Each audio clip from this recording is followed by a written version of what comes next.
নির্বাচনে যত গুনাহ, কত গুনাহ শুধু আমরা নির্বাচন কেন্দ্রিক করি আর ওগুলোতে জাহান্নামে চলে যাই। তার মধ্যে সবচেয়ে বড় গুনাহ যেটা হয় সেটা জিহ্বার গুনাহ। তাও আবার পড়েছে এই শাবান মাসের মতো কল্যাণকর, যেই মাসে রাসূল সাল্লাল্লাহু আলাইহি ওয়াসাল্লাম সিয়াম রাখতেন, মানুষের আমল পেশ করা হতো আল্লাহর দরবারে সেই মাসে।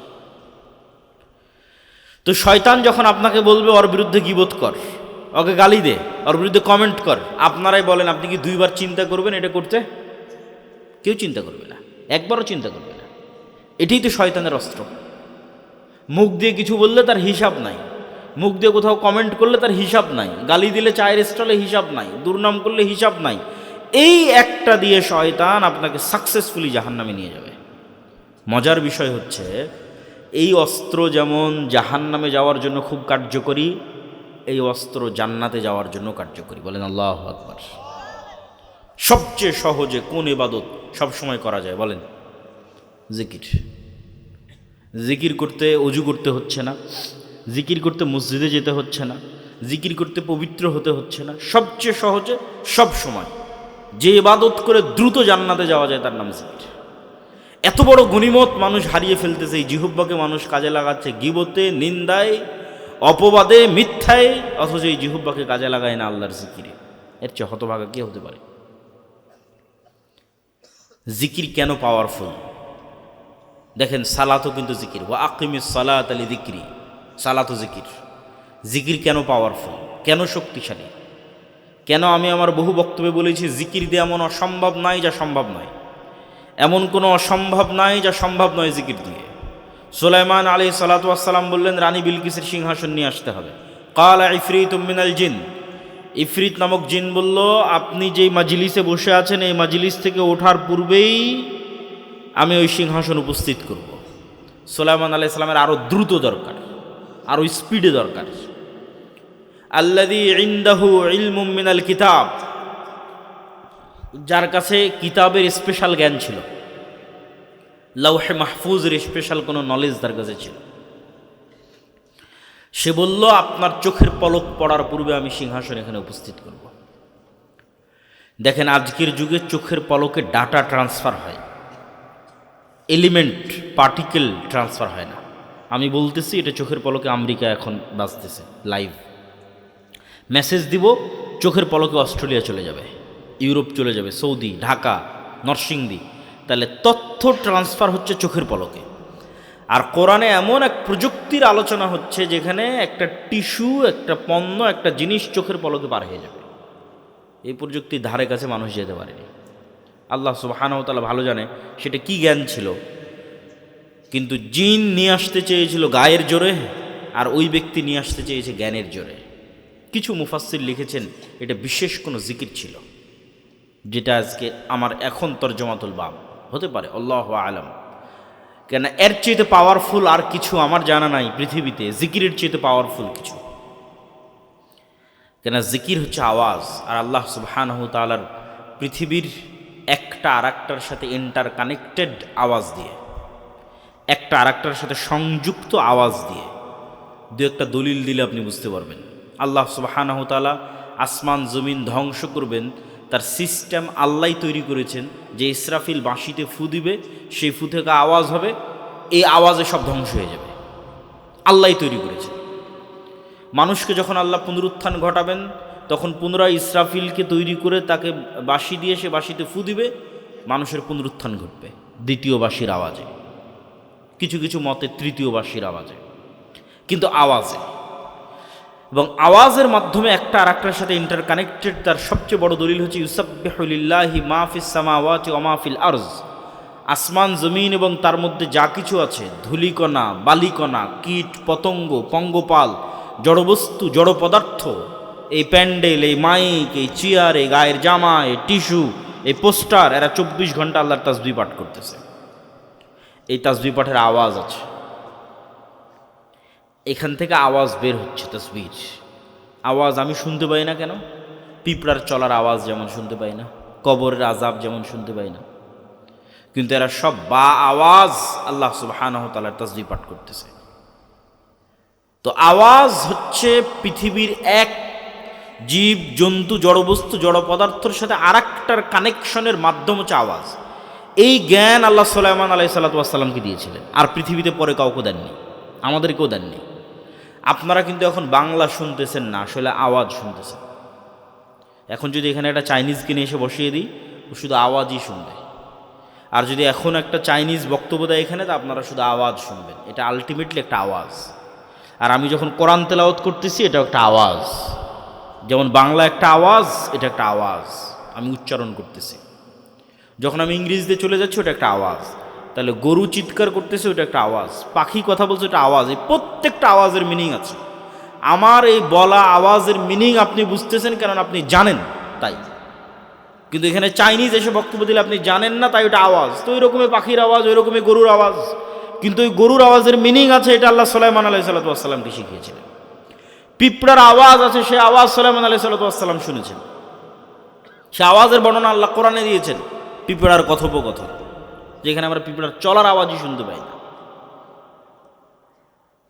তাহলে আপনি যদি তাসবিহ পাঠ করেন, এরাও বুঝে।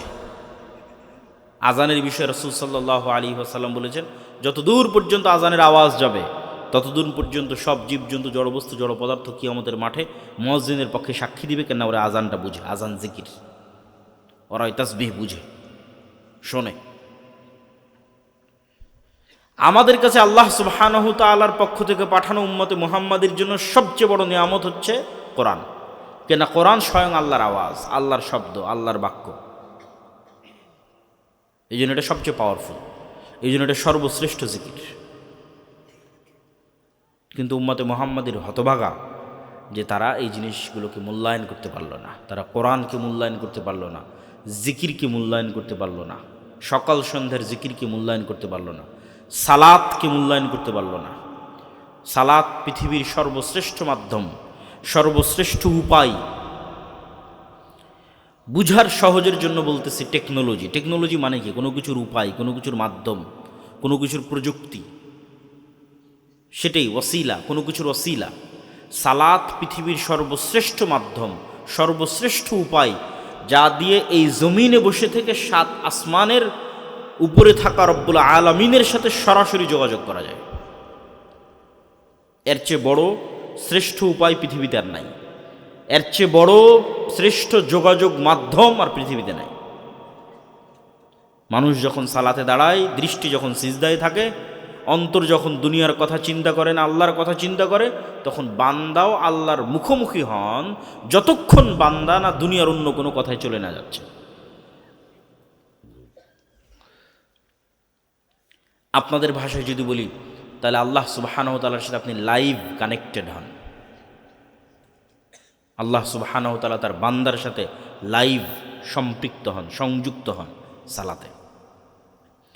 এই জন্য নবী রাসূল যে কোনো বিপদে পড়ে সালাতে দাঁড়াতেন, যে কোনো কিছু বিজয়ের জন্য সালাতে দাঁড়াতেন। মুহাম্মদ সাল্লাল্লাহু আলাইহি ওয়াসাল্লাম বদরের বিজয়ের জন্য রাতের সালাতে সারা রাত একজন ঘুমাননি, তিনি মুহাম্মদ সাল্লাল্লাহু আলাইহি ওয়াসাল্লাম। আর সবাই হালকা পাতলা হলেও ঘুমিয়েছে, উনি রাতে সালাতে দাঁড়িয়েছিলেন সারা রাত। কেন? উনি জানতেন এটা দিয়েই আল্লাহর সাথে যোগাযোগ তৈরি হয়, এটার মাধ্যমেই আল্লাহর সাহায্য পৃথিবীতে নেমে আসবে। কিন্তু উম্মতে মুহাম্মাদি মনে করেছে না, তারা সালাত আদায়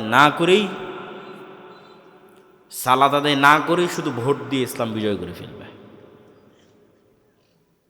সালাত নাই, আল্লাহর সাথে বান্দার কোনো সম্পর্ক নাই, কোনো কানেকশন নাই। আল্লাহ সুবহানাহু ওয়া তাআলার গন্তি এবং কাউন্টের মধ্যে বান্দা নাই। এই জন্য দুইটা ইবাদত যা উম্মতে মুহাম্মাদির কাছে আছে সবচেয়ে পাওয়ারফুল, সবচেয়ে শক্তিশালী।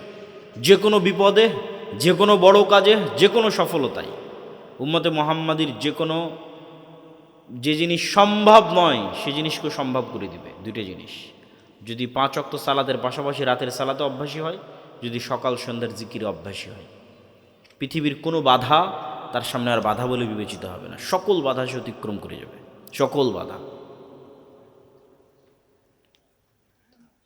প্রিয় উপস্থিতি, প্রিয় মুসল্লিবৃন্দ, তো আমি শাইখের কথা থেকে এই পর্যন্ত চলে আসলাম। এই পর্যন্ত আসা কথার সারমর্ম হচ্ছে জিকির, নফল সিয়াম, সালাত।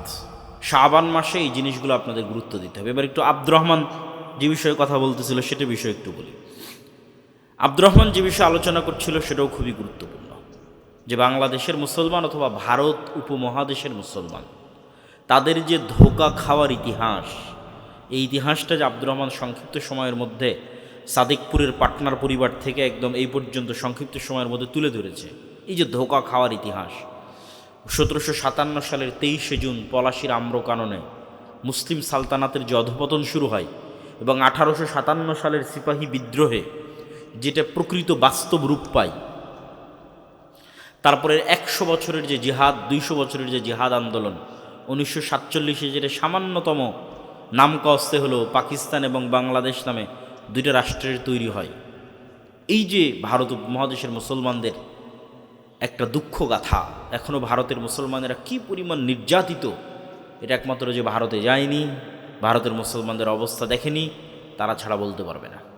ভারতের মুসলমানদেরকে কি পরিমাণ হীনম্মন্যতায় ভুগতে হয়, আত্মবিশ্বাসের অভাবে ভুগতে হয়, আইডেন্টিটি ক্রাইসিস, মুসলিম পরিচয় দিবে এই আইডেন্টিটি ক্রাইসিসে ভুগতে হয়, এটা কল্পনা করতে পারবেন না আপনি। কিন্তু 1947 পাকিস্তান আর বাংলাদেশ কেন প্রতিষ্ঠা হয়েছিল জানেন? সেম মক্কা এবং মদিনার হিজরতের কাহিনীকে সামনে নিয়ে এসে তৈরি করা হয়েছিল। এটা ইতিহাস ঘেটে পড়তে পারেন। আজকের আপনাদের সৈয়দপুরে যারা বিহারি আছে, মিরপুরের যারা বিহারি আছে, এরা ছিল মহাজির। এই সেম মহাজির আপনি করাচিতে পাবেন। করাচিতে মহাজিরদের আলাদা গ্রুপ ও দলও আছে। এরা মহাজির মানে এদের দেশ কিন্তু ভারত, দেশ কিন্তু এদের পাকিস্তান না। অনেকেই বিহারিদের মনে করে পাকিস্তানি, এটা ভুল। এদের দেশ ভারত। 47 এরা মনে করেছে যে মুসলমানদের নামের ওপর একটা দেশ হচ্ছে, অতএব চলো আমরা সেই দেশে যাই। 47 আগে পরে যেই পরিমাণ হিন্দু মুসলিম দাঙ্গা হয়েছে এবং হিন্দু মুসলিম দাঙ্গায় যেই পরিমাণ মুসলমান মারা গেছে, 71 ওই পরিমাণ মারা যায়নি, 24 ওই পরিমাণ মারা যায়নি। কিন্তু আফসোস কি জানেন? ওই 47 ইতিহাসই বাংলাদেশের পাতা থেকে গায়েব করে দেওয়া হয়েছে। এই জন্য তারেক রহমানের সাথে যখন আমার দেখা হয়েছিল তখন আমি বলেছিলাম যে 47 200 বছরের ব্রিটিশ বিরোধী আন্দোলনের স্বীকৃতি। এই স্বীকৃতি ভারতের আছে, এই স্বীকৃতি পাকিস্তানের আছে। বাংলাদেশের মুসলমানেরাও ভারত ব্রিটিশদের বিরুদ্ধে যুদ্ধ করেছে 200 বছর। এদের স্বীকৃতি কই? এদের এই ইতিহাস কোথায়? পুরান ঢাকার বাহাদুর শাহ পার্কে সিপাহী বিদ্রোহে যারা অংশগ্রহণ করেছিল তাদের ফাঁসির ঝুলন্ত লাশ সব কবর দেওয়া আছে, নাম লেখা আছে, নাম ফলক আছে। ইতিহাস, মুসলমানদের ইতিহাস, সেই ইতিহাসের স্বীকৃতি কই? তো মূল কথায় আসে, যেটা বলতে চাচ্ছিলাম যে 47 তাদের বলা হয়েছে ভারতের মুসলমানেরা হচ্ছে মক্কার মুসলমান, এটা কিন্তু বলা হয়েছে ওই সময়। আর পাকিস্তান এবং বাংলাদেশের মুসলমানেরা হচ্ছে মদিনার মুসলমান, এটা হচ্ছে আনসারি। তাহলে আনসারদের কাছে মহাজিররা হিজরত করে এসেছে। ওই পাকিস্তানেও হিজরত করে গেছে, এই বাংলাদেশেও হিজরত করে এসেছে। কেন আজকে তোমরা পাকিস্তান আলাদা হলো এবং কেন তোমরা হিজরত করে যাচ্ছ? এই জন্য যে আমরা আজ থেকে 10, 15, 20 বছর পর মক্কা বিজয় করব। এবার বুঝেন কনসেপ্ট। মক্কায় মুসলমান রেখে এসেছি না, 30 কোটি মুসলমান রেখে আসা আছে ভারতে। তাহলে যতক্ষণ আপনি মক্কা বিজয় না করবেন ততক্ষণ এই মুসলমানদের কী হবে? ওই মুসলমানদেরকে এই আশ্বাস দিয়ে পাকিস্তান তৈরি হয়েছে যে আজকে তোমরা পাকিস্তান বাংলাদেশকে শক্তিশালী করো, একদিন এরা তোমাদের মুক্ত করবে। এরা এখন নিজেরাই বাঁচে না, আমাদেরকে মুক্ত করবে। এরা নিজেরাই ইসলাম কায়েম করতে পারেনি, আমাদেরকে মুক্ত করবে। কি আফসোস! অথচ ওই 47 যে ভারত প্রতিষ্ঠা হয়েছিল সেকুলারিজমের উপর, তারা এখন হিন্দুত্ববাদ প্রতিষ্ঠা করে দিয়েছে রাষ্ট্রে। আর মুসলমানের যদি এক গালে থাপ্পড় মারেন তো এইদিকে মুখ ঘুরে বলে আমি সেকুলার, আবার যদি আমি তার চেয়ে বড় লিবারেল, আমি তার চেয়ে বড় সেকুলার।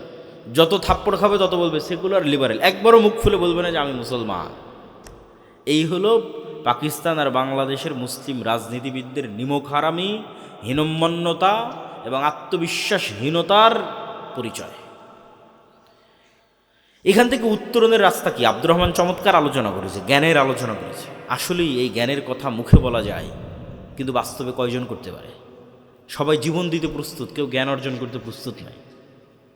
মানে অনেক যুবক এসে বলে আব্দুল্লাহ ভাই ডাক দেন, ডাক দিলে আমরা ঝাঁপিয়ে পড়ব, জীবন দিয়ে দেব। জীবন তো দেওয়া লাগবে না, জীবন দেওয়া তো সহজ কাজ। জ্ঞান অর্জন করে প্রতিষ্ঠান তৈরি করবে কয়জন? প্রতিষ্ঠান মানে আমি মাদ্রাসার কথা বলিনি, মাদ্রাসাও একটা প্রতিষ্ঠান, এটাও ভালো, কিন্তু জ্ঞান অর্জন করে মুসলমানদের মিডিয়া তৈরি করবে কয়জন? জ্ঞান অর্জন করে মুসলমানদের অর্থনৈতিক প্রতিষ্ঠান তৈরি করবে কয়জন? তোমরা ডাটা অ্যানালাইসিস করে দেখো, এক ব্রাক এক বছরে, আজ থেকে কয়েক বছর আগের জরিপ, যে ব্রাকের এক বছরের লেনদেনের পরিমাণ ছিল 12,000 কোটি টাকা। আমার ধারণা সারা বাংলাদেশের সব মসজিদ, সব মাদ্রাসা, কি আহলে হাদিস, কি হানাফি, কি পীর, কি ফকির, সব মিলে 12,000 কোটি টাকার লেনদেন হবে না। তাহলে কত শক্তিশালী একটা অর্থনৈতিক প্রতিষ্ঠান হতে পারে যারা এক বছরে 12,000 কোটি টাকার লেনদেন করতে পারে? ওইটা তো জ্ঞান ছাড়া সম্ভব নয়, এটা জীবন দিয়ে হবে নাকি? তুমি তো আব্দুর রহমান তো বললো তুমি 24 জীবন দিয়েছো, 71 জীবন দিয়েছো, 47 জীবন দিয়েছো, তোমার ভাগে কিছু আসেনি। ওই আবেগের ভাগে কিছু আসবে না। ভাগে আসবে কাদের? যাদের হাতে রাষ্ট্রের মূল পিলারের প্রতিষ্ঠানগুলোর কন্ট্রোল আছে। এটা রাষ্ট্র কিছু পিলারের উপর দাঁড়িয়ে থাকে, স্তম্ভের উপর দাঁড়িয়ে থাকে। ওগুলোর যে বড় বড় প্রতিষ্ঠান আছে ওগুলোর কন্ট্রোল তুমি যতক্ষণ না নিবা, এটা রাসূল সাল্লাল্লাহু আলাইহি ওয়াসাল্লাম ভালো বুঝতেন। উনি মদিনায় গিয়ে দেখেন মদিনার সব টাকা পয়সার কন্ট্রোল ইহুদিদের হাতে, আর আনসারীরা হচ্ছে কৃষক, এরা ব্যবসা বুঝে না। তাহলে এই আনসারীদের দিয়ে টাকা পয়সার কন্ট্রোল হবে না? আর টাকা পয়সার কন্ট্রোল ছাড়া নামকা অস্তে মদিনা সনদের প্রধানমন্ত্রী থেকে মুহাম্মদ সাল্লাল্লাহু আলাইহি ওয়াসাল্লাম দেশ চালাতে পারবে না।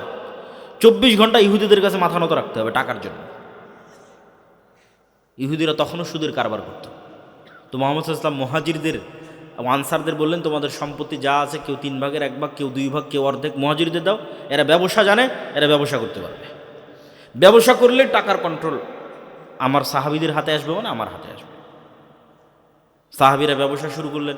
চোখের পলকে রাসূল সাল্লাল্লাহু আলাইহি ওয়াসাল্লামের জীবদ্দশাতে আব্দুর রহমান বিন আউফ, জুবাইর ইবনুল আওয়াম, এরা রাসূল সাল্লাল্লাহু আলাইহি ওয়াসাল্লামের জীবদ্দশাতে উসমান ইবনে আফফান, এরা কোটিপতি, মাল্টিবিলিয়নার।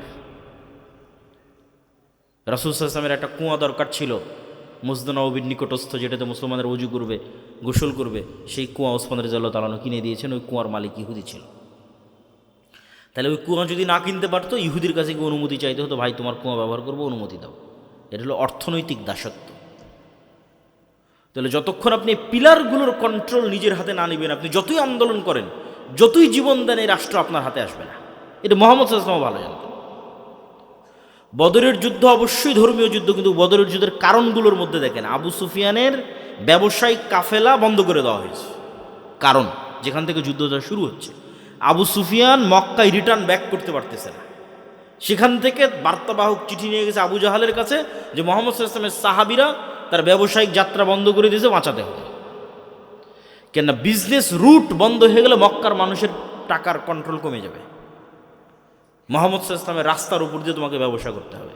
তাহলে বিজনেস রুটের কন্ট্রোল আমার হাতে, মানে টাকার মালিক আমি। প্রিয় উপস্থিতি, এই জন্য বেকার মুসলমানের হাতে আল্লাহ সুবহানাহু ওয়া তাআলা ক্ষমতা দিবেন না।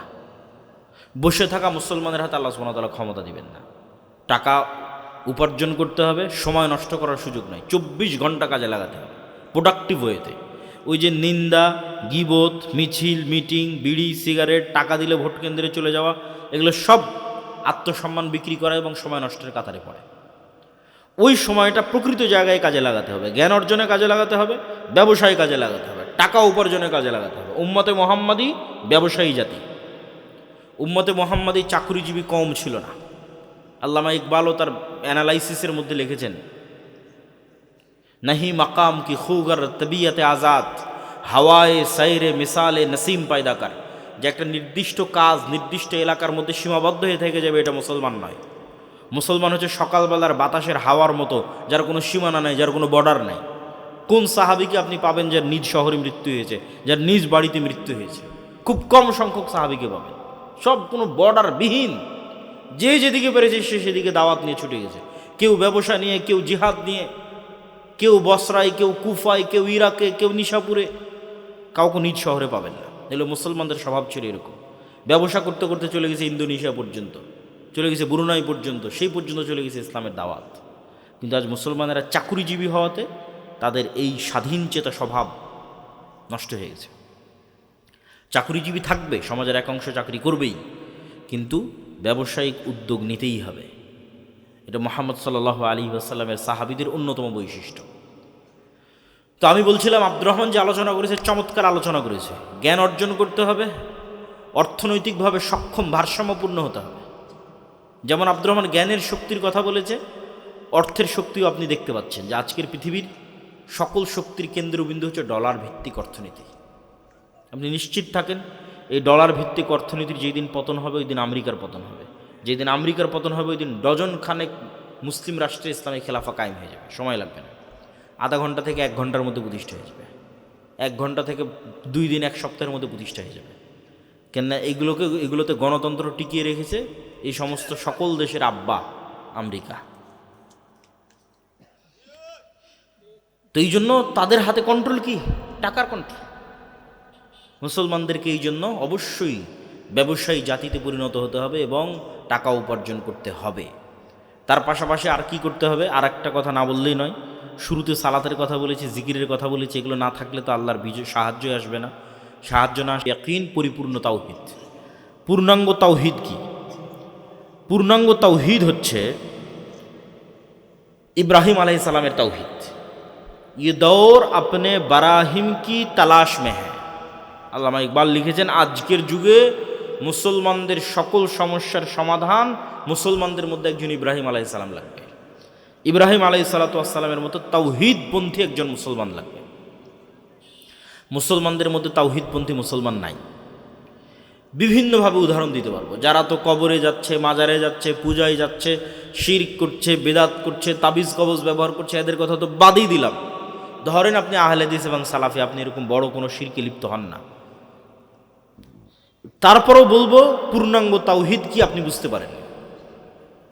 আপনার ইলাহ ওই কবরে শুয়ে থাকা বাবা নয়, আপনার ইলাহ মাটির উপরে থাকা মা কালী, মা দুর্গাও নয়, আপনার ইলাহ তাবিজ কবজও নয়, কিন্তু আপনার ইলাহ যে আপনার নিজের নাফসকে বানিয়ে নিয়েছেন। ইলাহু হাওয়া, নিজের মনের প্রবৃত্তিকে যে ইলাহ বানিয়ে নিয়েছেন, তাহলে কেমনে বলবেন আপনি শতভাগ তাওহীদপন্থী মুসলমান? এটা তো হলো না। আসলামা ওয়া তাল্লাহু লিল জাবিন, দুইজন ইসলাম গ্রহণ করলো, আত্মসমর্পণ করলো। শাব্দিক অনুবাদ ইসলাম গ্রহণ করলো, আসলে আত্মসমর্পণ করলো আল্লাহর সিদ্ধান্তের সামনে। মানে ওদের হাওয়া, ওদের নাফসের প্রবৃত্তি ওদের ইলাহ নয়। ইব্রাহিমের ইলাহ তার নাফস নয়, কিন্তু আমাদের অসংখ্য মানুষের ইলাহ তার নিজের নাফস। বিড়ি সিগারেট ছাড়তে পারেন না, তাহলে ইলাহকে? নিজের নাফস। নেশা ছাড়তে পারেন না, জুয়া ছাড়তে পারেন না, ইলাহকে? নিজের নাফস। অবৈধ সম্পর্ক ছাড়তে পারেন না, ইলাহকে? নিজের নাফস। 5 ওয়াক্ত সালাত আদায় করতে পারেন না, ইলাহকে? নিজের নাফস। যদিও এগুলো যত আলোচনা বলতেছি সব আলোচনাই আল্লাহর পথে যাত্রা বইয়ের মধ্যে আছে। আল্লাহর পথে যাত্রা এবং মাসিকাল ইতিসাম, এই বইগুলো গুরুত্ব দিয়ে পড়া উচিত। তাহলে প্রকৃত তাওহীদপন্থী মুসলিম আপনি কখন হতে পারবেন? যখন আপনি না নারী, না টাকা, না বিড়ি সিগারেট, না জুয়া, অন্য বড় শিরক বাদ দিয়েছি কিন্তু আগেই, যেগুলো 90% মুসলমান যে শিরক বিদআত সেটা বাদ দিয়েছি, মনে করে নিয়েছে আপনারা আহলে হাদিস সালাফি, আপনারা এগুলোর মধ্যে নাই। আপনি আসেন কিসের মধ্যে? আপনি আসেন নিজের নাফসকে ইলাহ বানিয়ে নিয়েছেন, হয় নারী, না হয় টাকা, না হয় নেশা। এগুলোর থেকেও যে মুক্ত হয়ে যাবে, না হয় ক্ষমতা। ক্ষমতা আপনার পায়ে সিজদা দিবে, কিন্তু আপনি যদি ক্ষমতার দরজায় গিয়ে সিজদা দেন, ইসলাম প্রতিষ্ঠা হবে না, কম্প্রোমাইজ করতে হবে। এই জন্য ক্ষমতার নেশা থেকেও মুক্ত। এই হলো পূর্ণাঙ্গ তাওহীদপন্থী ইব্রাহিম আলাইহিস সালাতু ওয়াস সালামের মতো মুসলমান। আর একটা লাগবে ঈমান বিল গায়বে ইয়াকিন, যেটা আমি বলেছি যে বাংলাদেশের অন্তত 40 থেকে 50% মানুষের ঈমান বিল গায়বে ইয়াকিন যদি না হয়, তাহলে কেউ বাংলাদেশের রাষ্ট্র ক্ষমতায় গিয়ে পূর্ণাঙ্গ ইসলাম প্রতিষ্ঠা করতে পারবে না। বাংলাদেশের মানুষ ওকে টেনে হেঁচড়ে ক্ষমতা থেকে নামাবে। সেই ঈমান বিল গায়বে ইয়াকিন কি? তার 1 নাম্বার পরকালের উপর ইয়াকিন। তার 1 নাম্বার গায়েবের 1 নাম্বার হচ্ছে পরকালের উপর ইয়াকিন। যে দেখতে পাবে পরকালে তার জান্নাতের ঘর, তার জান্নাতের প্লট, তার জান্নাতের ফ্ল্যাট, তার জান্নাতের বাড়ি, তার জান্নাতের খাবার, ওটা দেখতে পাবে। আর পাগল থাকবে ওই জান্নাতে যাওয়ার জন্য, দুনিয়া তার কাছে কিছুই না। এই লেভেলের ঈমান যতক্ষণ অর্জন না হয়েছে, আমাকেও যদি আপনি কালকে ক্ষমতায় পাঠিয়ে দেন আর আমি যদি ঘোষণা দিই সারা বাংলাদেশে আমি ইসলাম প্রতিষ্ঠা করে দিলাম, যখন সব দেশ বাংলাদেশকে বয়কট করে দিবে, জিনিসপাতির দাম বেড়ে যাবে, বিদ্যুৎ থাকবে না, এসি ফ্রিজ চলবে না, আপনারা আন্দোলন করে ক্ষমতা থেকে নামিয়ে দেবেন। এটাই বাস্তব। আর না হলে যে বলছে আমি ইসলাম বাস্তবায়ন করবো, করতে পারবে না, ও কম্প্রোমাইজ করবে, পুরো ইসলাম বাস্তবায়ন করবে না। আব্বারা যতটুকু অনুমতি দিবে ততটুকু করবে। তাহলে উপায় কি? উপায় অন্তত 30, 40, 50% মানুষের ঈমান হতে হবে আসহাবুল উখদুদের ঈমান। অথবা আসহাবে কাহফের ইমান, আসহাবুল উখদুদ কারা? ওয়ামা নাকামু মিনহুম ইল্লা ইউমিনু বিল্লাহিল আজিজিল হামিদ। আসহাবুল উখদুদকে বলা হয় ইমান ছাড়ো, না হয় সামনে আগুন আছে, ঝাঁপিয়ে পড়ে পুড়ে মরে যাও। সব ওই আগুনে ঝাঁপিয়ে পড়ে পুড়ে মরে গেছে। কেন? ওরা ওই আগুনে জান্নাত দেখেছে, এই জন্য। বলেন আল্লাহু আকবার। এটা ওদের ইমান ছিল, এই আগুনে জান্নাত আছে। এই একই ইমানের পরীক্ষা দাজ্জালের সময় হবে। আর ওদের পিছনে যে ঘর বাড়ি থেকে গেছে, ওই ঘর বাড়ির মধ্যে ওরা জাহান্নামের আগুন দেখতে পেয়েছে, স্বচক্ষে দেখতে পেয়েছে। ওই লেভেলের ওদের ইয়াকিন ছিল। যেই দিন অন্তত 30-40-50% মানুষের ইমান ওই লেভেলে পৌঁছে যাবে যে আমরা তো দুনিয়াতে এসেছি জান্নাতে যাওয়ার জন্য, আখেরাতে জান্নাতে নিজের ঘর তৈরি করবো এই জন্য। দুনিয়া তো পরীক্ষার জায়গা। হাসিবতুম আন তাদখুলুল জান্নাহ ওয়ালাম্মা ইয়াতিকুম মাসালুল্লাযীনা খালাউ মিন ক্বাবলিকুম মাসাতহুমুল বাসা ওয়াদ-দাররা ওয়া যুলজিলু হাত্তা ইয়াকুলার রাসূলু ওয়াল্লাযীনা আমানু মাআহু মাতা নাসরুল্লাহ। জান্নাত কি তোমাদের মামার বাড়ি? জান্নাত কি তোমাদের নানির বাড়ি? জান্নাত কি হাতের মোয়া যে প্রবেশ করে গেলে ওই বিপদ, ওই আপদ, ওই কষ্ট, ওই দুঃখ তোমরা সহ্য করলে না? যে কষ্ট, যেই দুঃখ তোমাদের অতীতে যারা চলে গেছে তারা সহ্য করেছে। শালা সেই দুঃখ, সেই কষ্ট তো সহ্য করা লাগবে। ওই দুঃখ, ওই কষ্ট সহ্য করার মেন্টাল প্রস্তুতি থাকতে হবে, তবে পূর্ণাঙ্গ ইসলাম প্রতিষ্ঠা হবে। এই মেন্টাল প্রস্তুতি অন্তত 50%-এর বেশি মানুষের থাকতে হবে, তবে সম্ভব। ওটার নাম ইমান বিল গায়েবে ইয়াকিন। গায়েবে অদৃশ্য জগতের উপর ইয়াকিন তৈরি করতে হবে। অদৃশ্য জগতের উপর ইয়াকিন ছাড়া মুসলমানদের গোলামি থেকে মুক্তি সম্ভব নয়। বানু ইসরাইলকে মুসা আলাইহিস সালাতু ওয়াস সালাম মুক্ত করেছেন যখন মুসা আলাইহিস সালাতু ওয়াস সালাম আমাদের চেয়ে দুর্বল ছিলেন। আজকের উম্মতে মুহাম্মাদি, আজকের আমেরিকা, আজকের ইসরায়েলের তুলনায় সেই লেভেলের দুর্বল নয়। যত দুর্বল মুসা আলাইহিস সালাম আর বানু ইসরাইল ফেরাউনের কাছে ছিল। তাহলে ওখান থেকে যদি মুসা আলাইহিস সালাম উদ্ধার পেতে পারেন, বানু ইসরাইল উদ্ধার পেতেন কি দিয়ে? গায়েবে ইয়াকিন দিয়ে, যেটা আল্লাহ তার হাতের লাঠিকে সাপে পরিণত করার মাধ্যমে তার অন্তরে দিয়েছেন। যে মুসা, আমি জান্নাত থেকে স্পেশাল লাঠি দিচ্ছি না তোমাকে, আসমান থেকে নিয়ে আসা স্পেশাল লাঠি দিচ্ছে না, আল্লাহর লাঠি দিচ্ছে না। এই লাঠি তোমার, তুমি নিজে কোনো গাছ থেকে পেড়ে ব্যবহার করেছো, সেই লাঠিকে তোমার চোখের সামনে সাপে পরিণত করে দিচ্ছে। জাদুকরদের লাঠি এবং দড়ি সাপ হয়ে গেছে চোখের ভেলকি। ঠিক আজকের যুগের যেমন 3D ডিজাইনের মাধ্যমে চোখে চশমা দিলে আমি ডিজাইনের মধ্যে এই বইকে সাপ করে দিতে পারবো ডিজাইনে, এবং ওই সাপ আমি যদি 3D চশমা চোখে দিই আমাকে এসে ছোবলে দিবে। চশমা খুললে দেখবেন স্ক্রিনে আছে, চশমা পড়লে মনে হয় স্ক্রিন থেকে বেরিয়ে ছোবল দিচ্ছে। এই ডিজাইনে সম্ভব, বাস্তবে সম্ভব নয়। তাহলে ওইটা ছিল কোনো এক প্রযুক্তি, জাদুকরী প্রযুক্তি, যেখানে চোখে মনে হচ্ছে আর এগুলো তো সব সাপ হয়ে গেছে, বাস্তবে হয়নি। আর মুসা আলাইহিস সালাতু ওয়াস সালামেরটা, যেটা বাস্তবে নীল নদে যে সাপ ঘুরে বেড়াচ্ছে, সমুদ্রে যে সাপ আছে, শীতলক্ষাতে যে সাপ আছে, ওই বাস্তব সাপ আরও পাওয়ারফুল। ওই জন্য সব জাদুকর সিজদা দিয়ে দিয়েছে। এইটা সম্ভব নয়, পৃথিবীর কোনো প্রযুক্তিতে এটা সম্ভব নয়, একমাত্র আল্লাহর শক্তিতে সম্ভব। তা আল্লাহর শক্তিতে যদি এটা সম্ভব, তার মানে যা দেখা যাচ্ছে সবই উল্টা মনে করতে হবে। যেখানে হাতের লাঠি সাপ হয়ে গেছে, সেখানে আমি চোখে যা দেখছি সবই উল্টা। চোখে দেখছি ফেরাউন অনেক শক্তিশালী, আসলে শূন্য। যা চোখে দেখছেন সবই উল্টা। আল্লাহ চাইলে এগুলো সেকেন্ডে সব উল্টে দিতে পারে। মুসা আলাইহিস সালামের ওই ইয়াকিন অর্জন হয়েছে দেখেই তো উনি ফেরাউনের সামনে যেতে পেরেছেন, নাহলে তো উনি ফেরাউনের ভয়ে পালিয়ে গেছিলেন, মৃত্যুদণ্ডপ্রাপ্ত আসামি ছিলেন, কথা ভালোভাবে বলতে পারতেন না। কোন সাহসে উনি যাবেন ফেরাউনের সামনে? আল্লাহকে আবার বলতেছেন, আল্লাহ আমার সহযোগিতার জন্য আমার ভাইকে দাও। সব কিছু সাথে করে নিয়ে তারপরে উনি গেছেন। কিন্তু ওনার অন্তরে আল্লাহ ইমান বিল গায়বে ইয়াকিন তৈরি করেছে একটা জিনিস দিয়ে, হয়ে গেছে ইয়াকিন। এই ইয়াকিন আজকের মুসলমানদের লাগবে, ইমান বিল গায়বে ইয়াকিন। আল্লাহর ক্ষমতা, আল্লাহর অস্তিত্ব এবং আল্লাহর শক্তির উপর ইয়াকিন এবং আল্লাহ ভরসা। ওই লেভেলের আল্লাহ ভরসা, ওই লেভেলের ইয়াকিন, ওই লেভেলের তাওহীদ, ঠিক আছে? অন্তত 20% মানুষও যদি তৈরি হয়ে যায়, তারপরে জ্ঞান, বিজনেস, অর্থনৈতিক সক্ষমতা, রাষ্ট্রের বড় বড় প্রতিষ্ঠানের, রাষ্ট্রকে কন্ট্রোল করবে এরকম বড় বড় প্রতিষ্ঠান তৈরি করতে পারা, কিচ্ছু লাগবে না। 80% ইসলাম এমনি কায়েম হয়ে যাবে। বাংলাদেশের যত ওসি, ডিসি, এসপি, সচিবালয়, এসিল্যান্ড, যাদের কথা আব্দুর রহমান বলল, এরা তো আর ভারতের নয়, এরা তো আর আমেরিকার নয়, নরসিংদীর ছেলে। ওরা যদি বলে আজকে থেকে বলবো সত্য করবো নেয়, 80% ইসলাম একদিনে প্রতিষ্ঠা হয়ে যাবে। কিন্তু ওই লেভেলের মানুষ তো আমাদের তৈরি করতে হবে। এই মানুষ তৈরি করাটাই হচ্ছে আসল এবং প্রকৃত কাজ। সম্মানিত উপস্থিতি, আল্লাহ সুবহানাহু ওয়া তাআলা মুসা আলাইহিস সালাতু ওয়াস সালামের মতো দুর্বল নবীকে, ফেরাউনের চেয়ে শক্তির দিক থেকে অনেক দুর্বল, এবং বনু ইসরাইলের মতো দুর্বল কওমকে যেভাবে মুক্তি দিয়েছেন, উম্মতে মুহাম্মাদীকে ওই রাস্তাতেই তিনি মুক্তি দিবেন, এবং মুক্তি দেওয়ার রাস্তা আছে। এই আস্থায় ভরসা আল্লাহর উপর রাখতে হবে।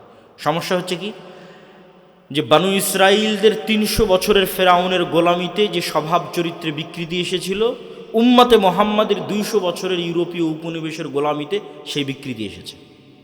Same copy paste. ইউসুফ আলাইহিসসালামের মৃত্যুর পর থেকে না মুসা আলাইহিসসালাম পর্যন্ত এই যে লম্বা সময়, কেউ লিখেছে 300, কেউ লিখেছে 400, এই লম্বা সময়ে বনু ইসরাইল ছিল ফেরাউনের গোলাম। ইউযাব্বিহুনা আবনাআকুম ওয়া ইস্তাহইউনা নিসাআকুম ওয়া ফি যালিকুম বালাউম মির রাব্বিকুম আযীম। ছেলে সন্তানদের জবাই করা হতো, মেয়েদের বাঁচিয়ে রাখা হতো। এই গোলামিতে ওদের স্বভাব চরিত্র নষ্ট হয়ে গেছে। কেমন নষ্ট হয়ে গেছে? এরা নবীর সন্তান হওয়ার পরও বলে লান নাসবিরা আলা তুআমিন ওয়াহিদ ফাদউ লানা রাব্বাক। তারপরে লান নু'মিনা হাত্তা নারাল্লাহা জাহরাতান। তারপরে ইযহাব আনতা ওয়া রাব্বুকা ফাকাতিলা। এগুলো সব সূরা বাকারা থেকে পড়তেছে। যেসব বনু ইসরাইলের ঘটনা আল্লাহ সূরা বাকারায় তুলে ধরেছে। নবীর সন্তান হওয়ার পরে বলছে মুসা তুমি আর তোমার আল্লাহকে যুদ্ধ করো। নবীর সন্তান হওয়ার পর বলতেছে তোমার আল্লাহকে যতদিন না দেখবো ততদিন ঈমান আনবো না। নবীর সন্তান হওয়ার পর বলছে এক মান্নার এক সালোয়ায় এক খাবারে আমরা সন্তুষ্ট না। তাহলে কিভাবে তাদের স্বভাব চরিত্র বিকৃত হয়ে সংকীর্ণ মনে হয়ে গেছে যে তারা ইয়াকুব আলাইহিস সালামের সন্তান হওয়ার পরও, ইসাক আলাইহিস সালামের সন্তান হওয়ার পরও, ইউসুফ আলাইহিস সালাম এবং তার ভাইদের সন্তান হওয়ার পরও তাদের আজ এই অবস্থা। আজ উম্মতে মুহাম্মাদের একই অবস্থা। 200 বছর ইউরোপীয় উপনিবেশের গোলামি করার কারণে মুসলমানদের রক্তের মধ্যে মিথ্যা, রক্তের মধ্যে দুর্নীতি, রক্তের মধ্যে ধোঁকা ঢুকে গেছে। প্রকৃত গোলামি তো ওইটা। এই জন্য আমি বলেছি গণতন্ত্র হচ্ছে গোলাম তৈরির কারখানা। কেন গোলাম তৈরির কারখানা? এই গণতন্ত্রের পুরো প্রসেসটা মিথ্যা দিয়ে পরিপূর্ণ। যত এমপি পদপ্রার্থী নির্বাচন কমিশনে তাদের হলফনামা জমা দিয়েছে, মিথ্যা যেন না হয় যেন 99% বলতেছে, আমার ধারণা 100%ই 99%ই মিথ্যা তথ্য জমা দিয়েছে হলফনামাতে। তার সম্পদের বিবরণীতে মিথ্যা তথ্য জমা দিয়েছে 99%। এই পুরো প্রসেসটা মিথ্যার উপর দাঁড়িয়ে আছে। একই দলের একই আসনের মনোনয়ন প্রার্থী যদি তার আর এক মনোনয়ন প্রার্থীর বিরুদ্ধে লবিং, লিয়াজু, গিবত, টাকার লেনদেন না করে, ওর দলই ওকে মনোনয়ন দেবে না।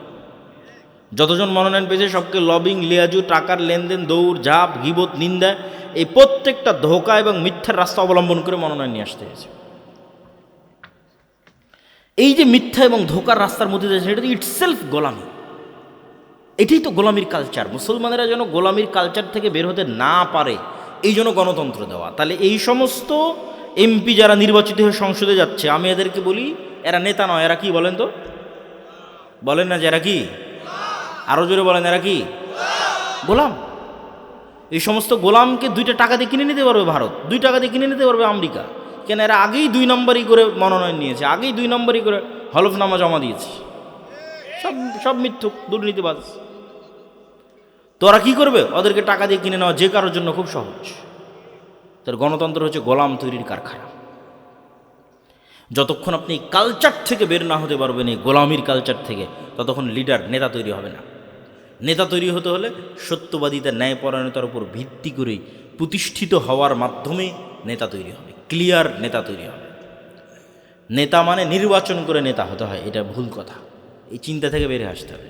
আপনি আজকে নেতা হতে পারবেন। আপনাকে ছোট্ট বুদ্ধি দিয়ে দিই, আপনি সমাজের যে কোনো অন্যায়ের বিরুদ্ধে দাঁড়াবেন। তাহলে প্রথমে কোন অন্যায়ের বিরুদ্ধে দাঁড়াবেন? আপনার নিজের পরিবারের অন্যায়ের বিরুদ্ধে দাঁড়াবেন। সেটা কি? আপনার বাপ যে মারা গেছে, আপনার বোনকে সম্পত্তি ন্যায়ভাবে বুঝিয়ে দিয়েছেন? যদি না দিয়ে থাকেন তাহলে আপনি আর এক গোলাম। আপনি যদি দেশের প্রধান হন, আপনি যদি এমপি হন, আপনি তার চেয়ে বেশি দুর্নীতি করবেন, তাহলে আপনি আগে নেতা হন। আপনি আগে নেতার কালচার তৈরি করেন, যে কি আমার বাপ যা সম্পত্তি রেখে গেছে এটা আমি ন্যায়ের ভিত্তিতে আমার বোনদেরকে বুঝিয়ে দেব। আমার দাদা যে সম্পত্তি রেখে গেছে আমি ন্যায়ের ভিত্তিতে ফুফুদের বুঝিয়ে দেব। আমি কি আমার স্ত্রীর সাথে ন্যায় করি?